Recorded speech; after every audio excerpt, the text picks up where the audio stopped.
Does President Trump want Zohran Mamdani deported? I haven't heard him say that. I haven't heard him call for that. But certainly he does not want this individual to be elected. I was just speaking to him about it and his radical policies that will completely crush New York City, which is obviously a city that the president holds near and dear to his heart. As an elected official, you know you're doing something right when you're generating this kind of reaction from Trump's professional propagandist, Caroline Leavitt. Congressman Andy Ogles, he wants the Attorney General Bondi to explore denaturalization proceedings because he thinks Mandani could have misrepresented or concealed material support for terrorism based on rap lyrics he wrote in 2017. Does President Trump think this is a worthwhile use of the Attorney General's time? Well, I'll let the president speak to that. I have not seen those claims, but surely if they are true, it's something that should be investigated. The president is always willing to work with everyone. He's working with Democrats across the country, Democrat governors, and he said he'll work with people on the far left. He works with Republicans. He works with people in the middle. He wants to do what's right for America, but surely someone who holds these values and is quite literally a communist and condemns every value that makes this country great. Common sense, law and order, low taxes, working hard, and earning your keep in this country. He's against all of that, and I think the president would find it difficult to work with someone like that. If he is elected, I'm sure you'll hear more from the president on that, but we'll have to see. Hopefully the voters of New York City choose wisely. If Peter Doocy was an honest journalist, he would ask Leavitt to define what communism is. But he nor Leavitt is interested in conveying the truth to the American people. As you read, Representative Andy Ogles' racism and bigotry-laced call for Trump to deport Mamdani, hear from the man himself respond to this absolute smear campaign. How do you respond? Are you a communist? No, I am not. And I have already had to start to get used to the fact that the president will talk about how I look, how I sound, where I'm from, who I am, ultimately because he wants to distract from what I'm fighting for. And I'm fighting for the very working people that he ran a campaign to empower that he has since then betrayed. You know, I call myself a democratic socialist in many ways inspired by the words of Dr. King from decades ago, who said, call it democracy or call it democratic socialism, there has to be a better distribution of wealth for all of God's children in this country. And as income inequality has declined nationwide, it has increased in New York City. And ultimately, what we need is a city where every single person can thrive. For too long, politicians have pretended that we're spectators to that crisis of affordability. We're actually actors, and we have the choice to exacerbate it, like Mayor Adams has done, or to respond to it and resolve it, like I'm planning to do. Do you think that billionaires have a right to exist?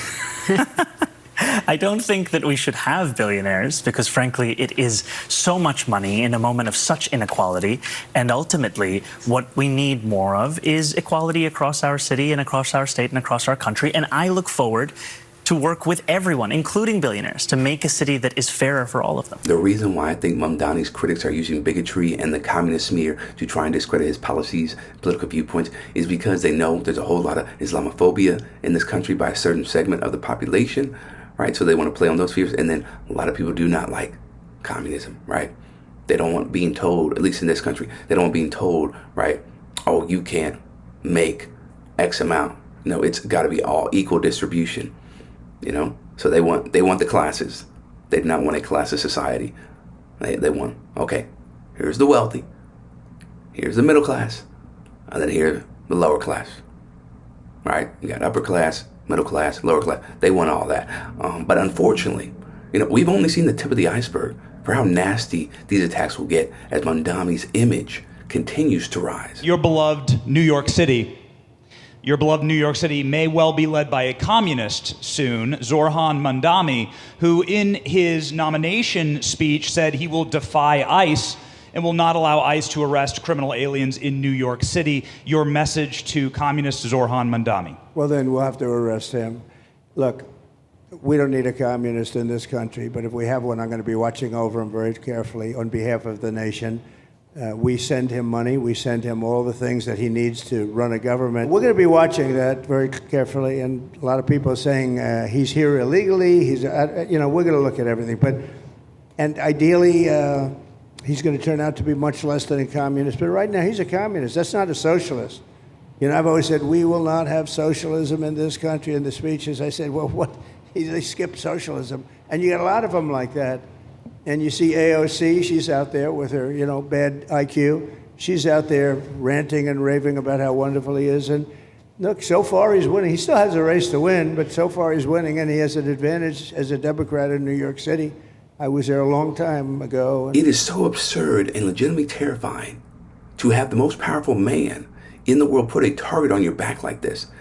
And there are just so many potential negative consequences for the people of New York City if Trump aggressively combats Mamdani's agenda, if he wins the mayoral race, because Trump will be going after so many innocent people, right? Whether it's immigrants, whether it's Muslims, he is going to do, if he decides to stick with this plan, he's going to do whatever's necessary to harm and hurt people, right? Who are voting for Mandani. Like, that is not something that we can take lightly. There could be very negative consequences here. I feel like the Democrat Party is on a kamikaze mission. You know, instead of, if the party's going to go down, we're going to take the whole ship with us. The remaining sane Democrats, if there are any, Jessica, you got to weigh the costs of sticking with these social justice suicide bombers, because nobody wants this. We're seeing a disgusting amount of permissible Islamophobia directed at Mamdani. And it's crazy that these attacks have drawn very little condemnation in the media and among elected officials in Congress.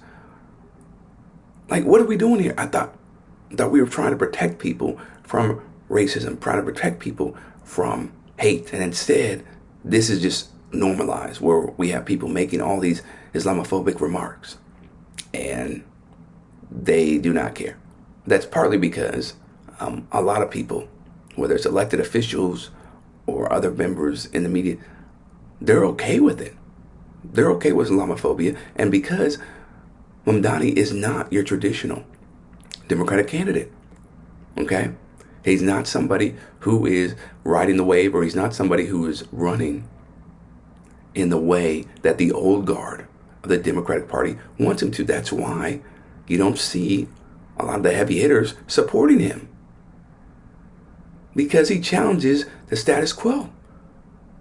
They don't want him to win, so they're like, okay, Islamophobia, don't matter to me. I'd like to say, you know, a little controversial, but I couldn't care less.